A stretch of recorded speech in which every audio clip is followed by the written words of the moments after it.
I grew up in Martinsburg, West Virginia. It's actually really close to the border between Western Virginia and Maryland. As a child, my dad took all of us, kids, boy or girl, over to the wildlife preserve in Berkeley Springs. This was for hunting, during hunting season. It was a 15-minute drive from our house, which was very convenient. But the preserve itself was gigantic. Back then, it wasn't even close to as fenced off as it is today. Dad hunted for all sorts of creatures back in '79, back when there weren't many regulations to follow. We could go after whatever we wanted, whenever, and it did not matter how old we were. Usually, my dad would get some deer and turkey, saving the meat for future meals. But, on this trip, he was looking for bobcats to trade some fur in the area. As he always did, he got us up from our beds at about 5 a.m., handed us all some buttered toast and a glass of orange juice. We were on our way. Mom got to stay home with the new baby. The two kids under 13 didn't handle guns, so they stuck to Dad while he hunted. Just learned from him, as we all did. We 3 teenagers had rifles and sent on our way. We knew this area like the back of our hands. We just wandered off in different directions, all looking for bobcats. Dad said that he can get some good money for the furs, since the holiday season was just right around the corner. We were itching to find as many as we could. I wandered south, away from everybody in my family. I was the middle child of the 5 on the trip. I was 13, and not the biggest hunting buff, but still willing to do whatever my father told me.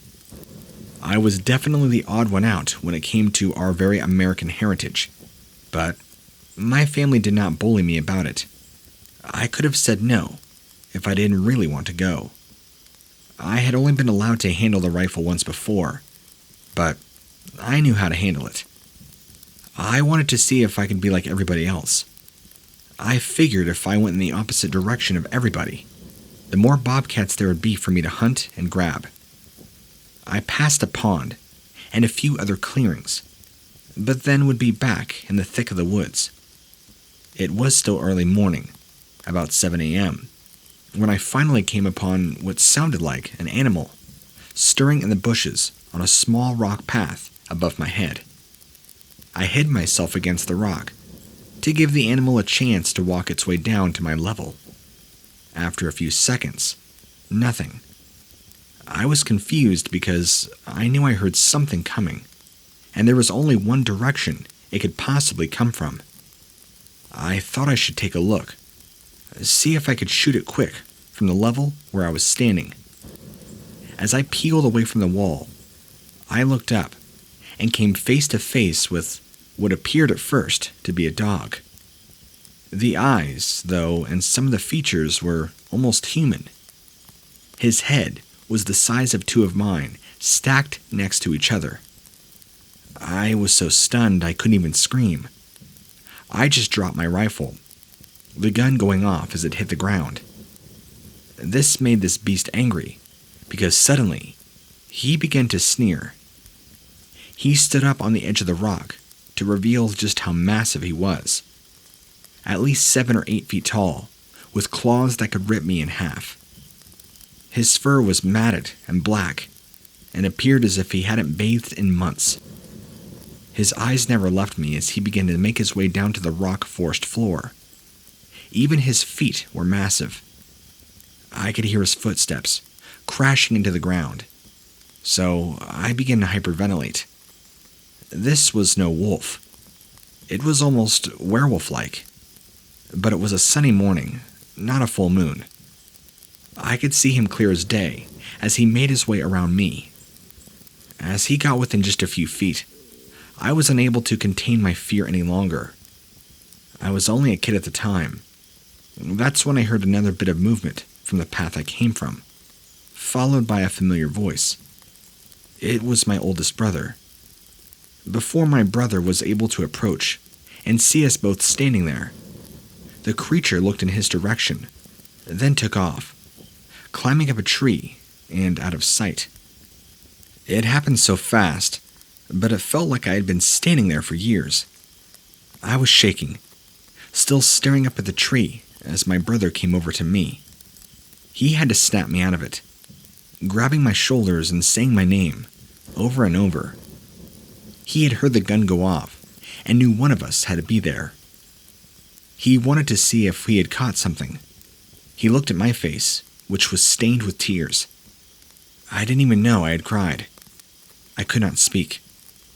He guided me back to the main area where the truck was parked and stayed with me until everybody else got back. When my dad saw me, he said it looked like I had seen a ghost. So I told him I did. I never went hunting with them again, and nobody ever mentioned seeing what I saw on that day of their future trips. Luckily, Dad assumed it was just hunting not being something I was meant to do. But really, that creature was so angry. I was afraid if it ever saw anybody with a rifle again, it could possibly eat them whole.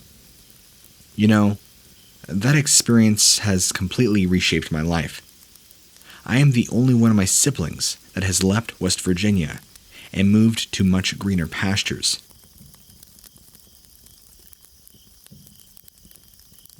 I grew up in a small town in Michigan. Well, actually outside of town. Back in the summertime of 1987, I had a few friends who lived in my neighborhood, which wasn't really a neighborhood, more like a deserted lane out in the middle of nowhere. Even though we were neighbors, our houses were still roughly half a mile from each other. My house was in the middle, between Jess's house and Denise's house. There were a few other houses, if you kept driving back the lane, but it was mainly older folk. They didn't have any kids, and we didn't really see them much. When we were younger, we spent a lot of time riding our bikes and playing outside. When we were in junior high, we spent more time watching music videos on MTV, doing makeovers, and just normal preteen girl stuff. The night came in 1987 when we were over at Jess's house, hanging out when her mom got a call from her brother, saying she was required to come over right away. Jess's aunt was having twins, and went into labor unexpectedly. So, Jess's mom had to go over to watch her aunt's other two kids. Her mom told us just to make a frozen pizza for dinner, and try to get Mark, Jess's younger brother, to get to bed by 10. Jess's dad wouldn't be home until around midnight. He worked late shift at the car plant in town. Jess's brother Mark was only 6, and generally quite annoying. It was sometime after dark when Jess's dog, Millie, began scratching at the door to go outside. Jess told Mark he could have a cookie if he took the dog outside. He gladly accepted. We were hanging out, talking, and forgot they were outside until we heard the dog barking. Then we heard screaming. It was more like shrieking. Jess got up, grabbed a flashlight, went to the door, complaining that Mark is always such a big baby.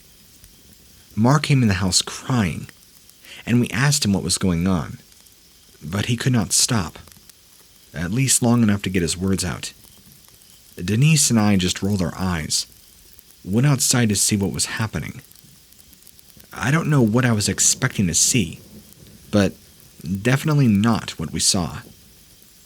Jess was pointing the flashlight at something, but I couldn't understand what I was looking at.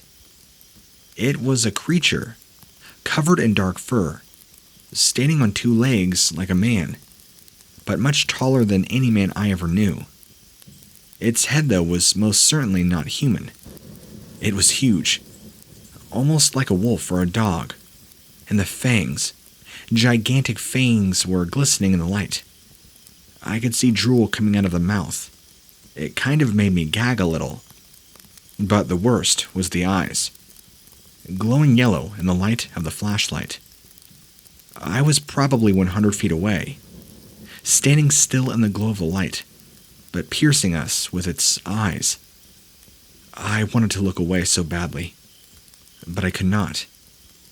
We all seemed frozen in fear for what seemed like hours, but was probably only a few short seconds. Jess finally whispered that we should all go back in. We were only a few feet from the door, so we all turned, ran back inside, nearly tripping over each other. Mark was still sobbing. He said the dog ran off when he saw the monster. Jess told him there's no such thing as monsters, and that she was sure Millie would be fine. I don't think any of us thought anything was true. I could hear the howling outside, which sounded almost like somebody screaming. After we were able to breathe, almost normally, and finally got Mark to stop crying, we realized it was totally silent outside. Jess, opening the door just a crack in time to see this thing running into the woods behind the house. It was so fast and bounded through the air with ease. I might even go as far as to say it was almost majestic, even though it was so terrifying and disgusting.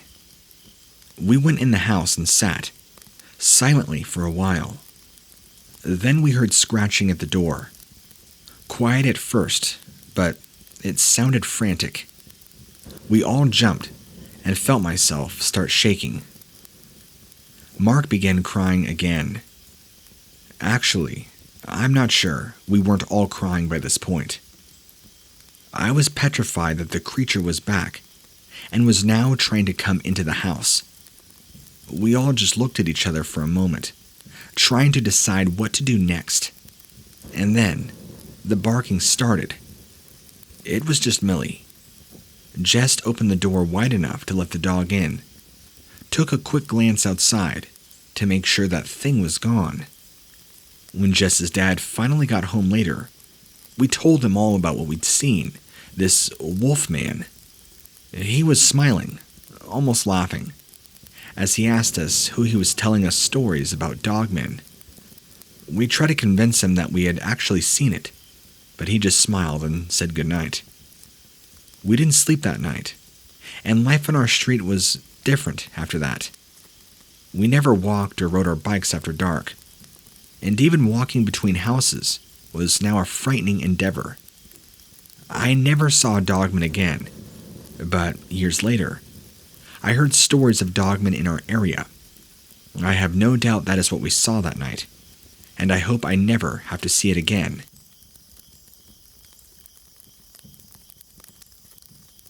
I remember this like it was yesterday. The story I'm about to tell you happened to me about 10 years ago when we first moved into our house. We lived out in the countryside in a small remote neighborhood. I have a job in the city, so it takes about an hour to commute to work, but I never minded it. I liked the idea of having some privacy to think, play any music I wanted. Also, I wanted my kids to grow up around clean, fresh air. The drive was worth it. Typically, I would leave work late at night, when it was already getting dark. I'm a realtor by trade, so usually, after a long day of showcasing houses, I have some paperwork to finish. Sometimes this means I'm not heading home till roughly 8, 9, or even 10. The road I take to get home is really rural. It has no lights, surrounded by forest on both sides. I always had to rely on my headlights just to help guide me. One night, I was on my way home when, off in the distance, I can make out a large group of elk running across the road. They were plentiful in this part of Pennsylvania, and not unusual to see them in the woods. But this time, as I got closer to the spot where they had passed, something huge ran in front of my car, so fast that I barely got a good look at it. It looked like it might have been a bear, but moving faster than any bear I had ever seen. The movement itself made me jump in my seat, turning the steering wheel and swerving the car into a ditch on the side of the road. My head, jolting forward on impact, hit the steering wheel. The windshield had cracked from impact. I lifted my hand to check out my head. Felt blood running down the side of my face, but I felt I was okay, for the most part. I lifted my head to look in the rearview mirror, to check out my face. That's when I saw it. Standing behind the car, back in the middle of the road on two legs. The body was sort of like a man, but covered in hair, dark black hair. But it had the face of a wolf. It was huge, and with me being down in the ditch, it loomed over the car in the moonlight. The creature took a few steps toward the car, then stopped, as if it heard something in the woods. It lifted its head, sniffed the air, then took off in the direction of the elk. I got out of my car, looked around. I wasn't sure what I'd seen. It wasn't a bear. It wasn't husky like a bear. This thing was lean, and it did not make a sound until I heard the screams, followed by a powerful howl. But this howl was different. It wasn't like a wolf's howl. It was higher pitched. If I wouldn't have just seen these animals, I would have just thought I was hearing a human screaming. On this section of the road, I did not have any signal on my phone, so I wasn't exactly sure how to explain what I had just seen. The ditch I was in was deep, muddy. It made it difficult for me to pull my tires out. After trying for a little while, I got out of the car, realizing it wasn't happening. I had just dug myself deeper in the mud, trying to get out. I waited around for a while to see if a car might drive by, but when no one came, I decided it was best to walk home, thinking that in the morning I would call a tow truck. I was only about 5 miles from home, which in the car might be 10 minutes, but I still had an hour of walking, at least. While I was grabbing stuff from the car, I looked behind me in the direction of the animals ran. It's not like I was going to follow them, but for just a brief moment, it appeared as if something was staring at me. I could see 2 bright amber dots shining back at me from the brush. So I took a deep breath, focused on making my way home safely, praying that a car might come along this backcountry road, give me a ride back.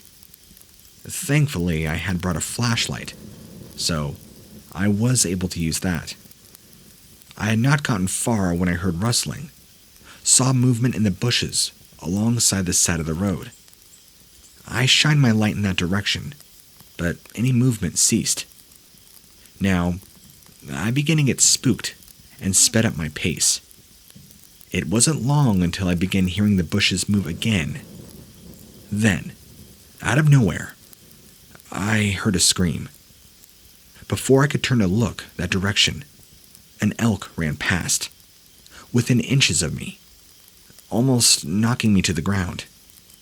I lost my balance and stumbled backward as the dog creature ran past me, its eyes focused and mouth drooling. It was after the elk. Within seconds, I heard the elk scream, followed by ripping and tearing sounds. I started to run as fast as my legs would let me. I heard a loud howl behind me, and at the same time, saw headlights approaching. I flagged down the oncoming car and begged the driver if I could get a ride in the direction to my house. The older man, who looked to be in his 60s, was very okay with this. He was headed in that direction anyway, and what on earth was I doing out here this late at night? I explained to him what had happened, that I swerved to avoid hitting an animal with my car, ended up in a ditch. He seemed somewhat interested, began asking me questions. Of course I was hesitant at first, but I decided it was best to be honest and explain exactly what I saw. Just that. A big, hairy, dog-like animal, standing on its 2 back legs, and emitting a high-pitched scream that sounded too close to human. He just listened quietly. I thought for sure he would think I was drunk or something. But instead, when I was done, he told me his story.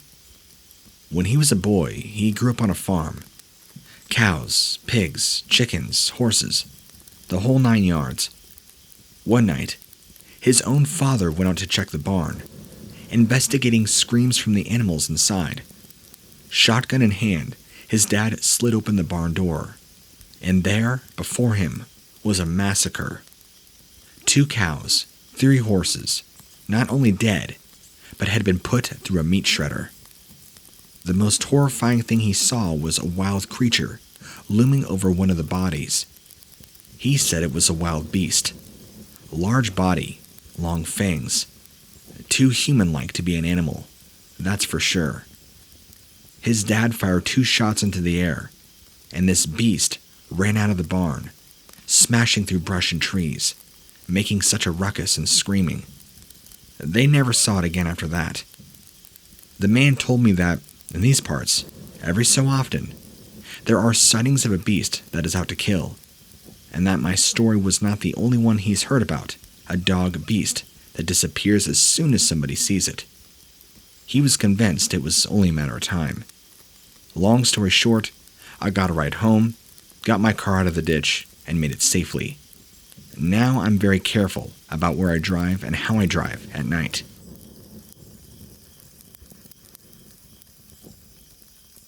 Growing up, I spent a lot of time in the woods between my grandparents' house and my aunt's.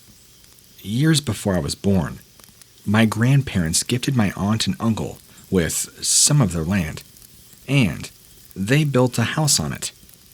As a kid, my favorite part was the in-ground swimming pool at my aunt's. And during summer picnic gatherings, my siblings, cousins, and I would run back and forth on that little dirt path through the trees to go swimming, or get food, depending on who was hosting. It was a rural and heavily wooded area in upstate New York, full of wildlife, but there was nothing dangerous in the woods, so our parents never worried when we went off without any adult chaperones. It was only a 10-minute walk between houses anyway, faster if we ran. One year, when I was around 13 or 14, the whole family came together for Memorial Day. The adults were all eating and socializing at my grandparents' house, but we kids wanted to swim. So, we headed off through the woods, toward my aunt and uncle's house. I wasn't feeling great that day, so, after only a half an hour of swimming, I decided I'd had enough. I changed out of my swimsuit, headed back to find my parents. I walked alone in those woods many times before, but it was always a little bit creepy being out there by myself. And this time, it was eerily quiet in there. I was feeling tired that day, and was walking slowly. Because I was being extra quiet, I heard the growling right away. It was low-pitched and not very loud, but I could tell it was definitely a growling sound. My aunt and uncle had dogs, 2 big German shepherds, but they were super friendly, and I never heard them make a sound like this before. But it was always a little bit creepy being by myself. And this time, it was eerily quiet in there. I was feeling tired that day, and walking slowly. I was being extra quiet. I heard the growling right away. It was low-pitched, and not very loud, but I can make out it was definitely a growling sound. My aunt and uncle had dogs, 2 big German shepherds, but they were always super friendly, and I never heard them make a sound like this before. 5 minutes ago, when I left, they had been fully asleep on the deck. Just then, I heard snapping twigs and leaves rustling, like something heavy was pushing through the brush to my left. Knowing it had to be a pretty big animal to make that much noise, I started to panic. I was only about halfway there, and if I began to run, it chased me. It would absolutely catch me before I got to the house. Not wanting to attract attention, I started creeping along again, very slowly, hoping to get close enough to the house to run if I needed to. but I kept my eyes on that part of the woods the entire time. I even scanned for trees to see which were climbable, just in case. I still hadn't seen any sign of the animal yet. I'd only heard it. I had only made it a few yards when I saw movement. Now, it was coming from the other side of the woods. I don't know how it crossed the path without me seeing it, but I definitely saw a flash of something brown and furry disappear into the woods on this side. I was starting to worry that this animal could be rabbit or something. It was acting unlike anything I'd ever experienced. I stepped just off the path and got behind the trees. I waited for a second, not seeing anything, darting to the next tree. I was ready to do that the entire rest of the way, if I had to. I did not want to fight off a large animal. I cleared a little more out of the distance when I heard the growling again, but much closer now. It actually sounded like it was only a few feet from me. I whirled around, looking for what it was, but I couldn't see anything.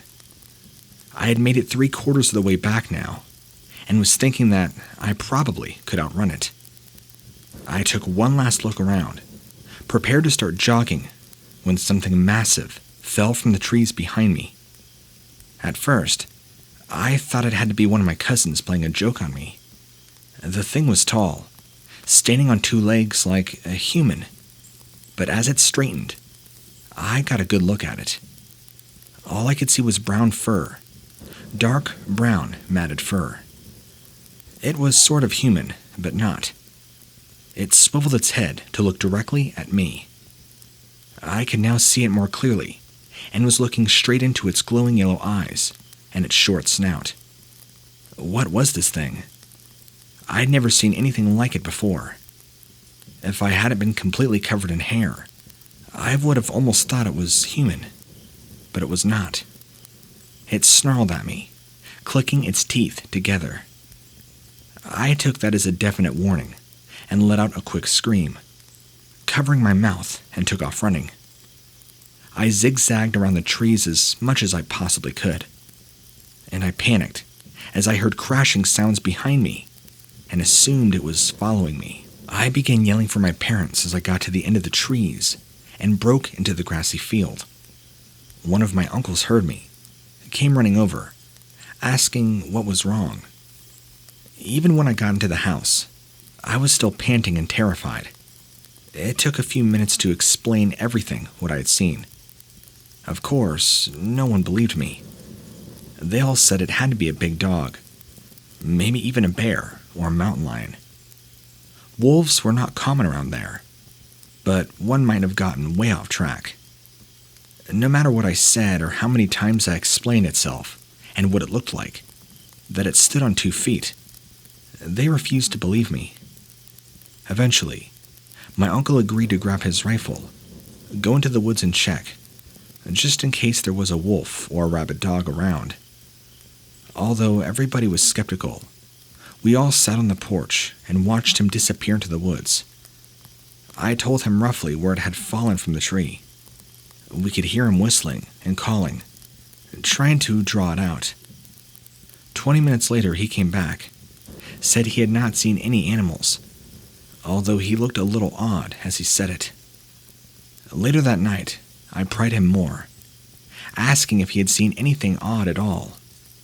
Eventually, he admitted that on the ground near where I told him, he found 2 sets of deep footprints, large, almost human-shaped, but with pads like a dog. Although he insisted it was nothing, I could tell he wasn't so sure anymore. I never saw the hairy creature again, and I never went through those woods alone again either. At the next family gathering, I overheard my uncle talking about how some pets had gone missing recently. He explained that he thought maybe a wolf was in the woods. I knew it wasn't any wolf, though. I'm sure he thought the same.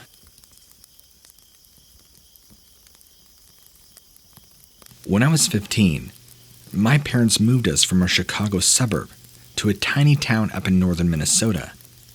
My father had lost his job when the factory had shut down, and he had a cousin who offered him work up there. I was obviously less than thrilled to be changing schools partway through high school, but moving to a freezing northern town made it a million times worse. My parents insisted that it was a beautiful area, and with lakes nearby, there was tons of outdoor stuff we could do. We moved in June, just after we finished the school year. As it turned out, the summer wasn't awful. It was actually surprisingly hot. My dad's cousin let us use his boat, and we spent a lot of time out on the lake. Dad took us fishing a few times, and we even began playing hockey, just to fit in. Then, in the fall, school started. The new school we went to was ridiculously small compared to my school back in Chicago. But I made some friends pretty quick. I decided that I could survive these last 2 years before returning to Chicago for college. Then, winter hit. The winter in Chicago had been tough, so I thought I was prepared. This was hell. The temperature was regularly in the single digits, if not below zero. We were close enough to the lake that the wind chill dropped it another 20 degrees. I barely left my room most days, except for school or hockey practice. By February, I was going stir-crazy. Then by spring, we finally began to get warm spells, and out of desperation, my brother and I begged my parents to take us somewhere, anywhere. They ended up suggesting we spend the weekend at State Forest, about an hour away. Our parents had bought everybody kayaks for Christmas, as a peace offering for the move. The park had tons of lakes and rivers, so we were going to kayak and hike, and camp overnight. We got to the park Saturday morning, with no problems. We found a campsite, set up, and then lugged our kayaks to a launch point. We kayaked around the lake for hours, taking pictures of wildlife, fishing, and hanging out. When we returned, we walked around for a little while, but then made a campfire and had dinner. Despite the abnormally warm day, it was still supposed to get cold overnight, so we had brought extra blankets, and lots of them. The kayaking had taken a lot out of us, so we fell asleep right away. In the middle of the night, I woke up needing to go to the bathroom. I ignored it for as long as I could, not wanting to get out of my sleeping bag, but eventually I had no choice. I wrestled my way out, trying not to wake my brother up, and threw on boots and my coat.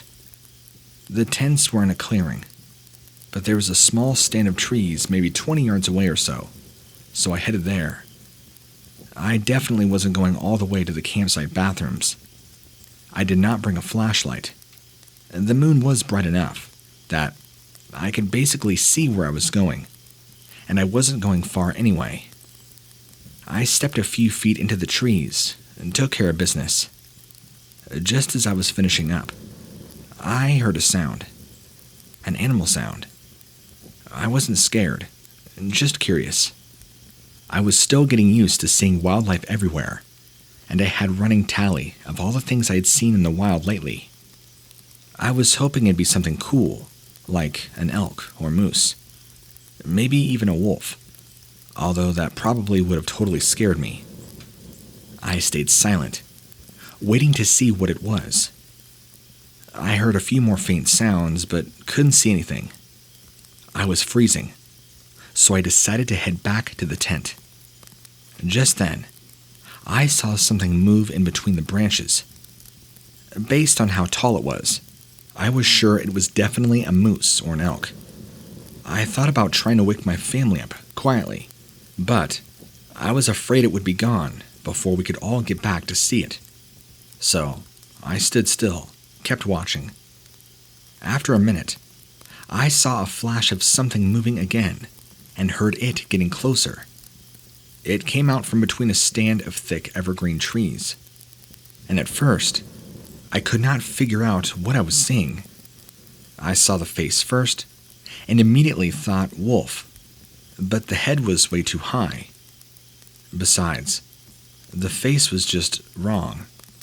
And then, out came the rest of it, and I saw its body. It was walking on two legs. It was tall and at least 8 or 9 feet. The body wasn't completely human, and the arms were too long. It was slightly hunched over. The legs were muscular, and all 4 limbs ended in claws. The whole body was completely covered in fur, almost black. The creature stared right at me. Glowing amber eyes were far too intelligent. It opened its mouth and let out a weird half-pant, half-grunt, letting me see these sharp teeth. That was enough to send me running, so I screamed the whole way back to our tents and headed for my parents, of course. By the time they got up, this hideous creature was gone, and they did not believe a word I said. They insisted that I was either still asleep or had just seen the shadows playing tricks on me in the woods. But I knew what I saw. Back home, I searched online and eventually found what I was looking for. Some pictures were different, but a few were almost identical to what I had seen that night. I found other people who had also seen a Dogman too. My family still does not believe me, but from that day on, I have refused to ever go back to that park, even since moving back.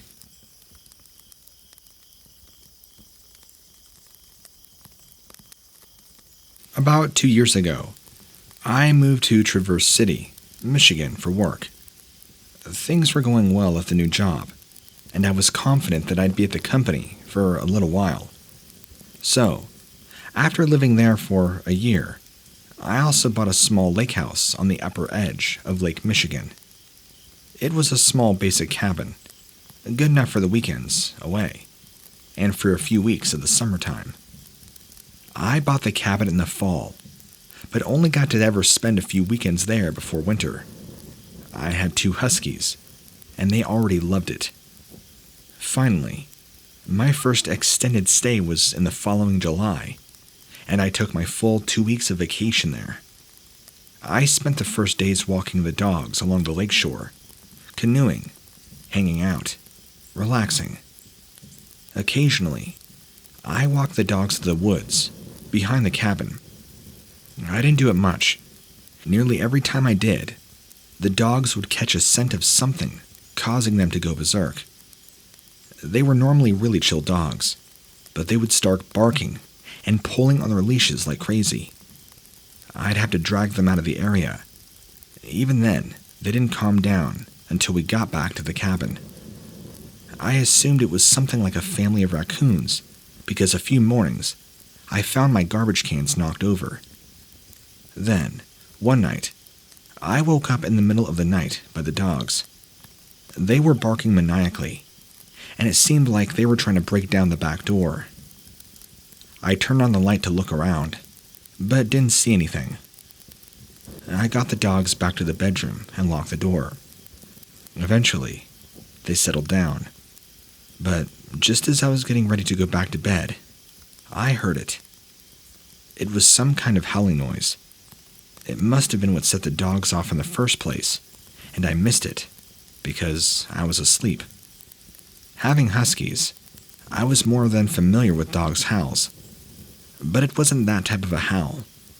It wasn't a canine howl. It didn't sound like a coyote or anything else I'd ever heard before. I made sure all the doors and windows were locked tightly, and then went back to bed, glad to have the dogs as a warning system. The next day, I stopped in the general store to pick up some supplies that I had forgotten to bring. The cashier being an older man, very friendly and chatty, I decided to ask him about the howls I had heard the night before. I asked if he knew of any wolves in the area. When I did, he gave me a very concerned and weird look. After a long pause, he told me that the townspeople talk of a strange animal in those woods. Nobody had ever seen it, but folks would occasionally call the police after hearing the sounds, or after having trouble with property damage. He specifically went into detail and told me to always keep my dogs on their leashes because, in a few rare instances, pets had gone missing. I went back to the cabin, a little more than concerned. I thought that cabin was a refuge, a place to get away from work stress and the city. The last thing I wanted was to be worrying about some wild animal attacking me or other dogs. Over the last year, I became friends with a few of my coworkers, and I knew one who had grown up in the area. So I gave him a call that day, maybe to see if he knew anything. When I told him what I had said, he just laughed. It had been some kind of folktale that he had heard as a kid, but supposedly wasn't real. Some kind of hairy, tall, werewolf-like creature. He suggested that I do what the other guys said. Keep an eye on the dogs, but don't worry about it. I felt better, so I let it go. The rest of the week passed on without any issue, but the night before I left, the dogs woke me up again. This time, they were barking and scratching at the door. Frustrated, I turned on the light and looked out again. I had put a canoe oar inside and next to the door the other day, just in case. I picked it up, stepped outside. I didn't go more than a few steps. I wasn't that crazy. But I wanted to see if there was anything out there. As I got outside the cabin, I could hear a sound. Not the howling sound from earlier, but a panting sound. Like a dog, but deeper. I was starting to wonder if there was a stray dog around. It would explain the scavenging and the way my dogs had reacted. It made sense. A great way to rationalize it. I stood near the back door, waiting and watching. At this point, I just wanted to know what I was dealing with. All of a sudden, my dogs began flipping out again, barking and yipping. I jumped. I turned to yell at them when I saw something darting around the side of the cabin. It was just outside the circle of light, so I could only see a tall shadow. I held the oar up as a sad weapon and stared into the darkness. The creature crept closer to me until I could finally see it more clearly. I was awestruck. It had a canine head, but it was walking upright. It was covered in masses of black fur.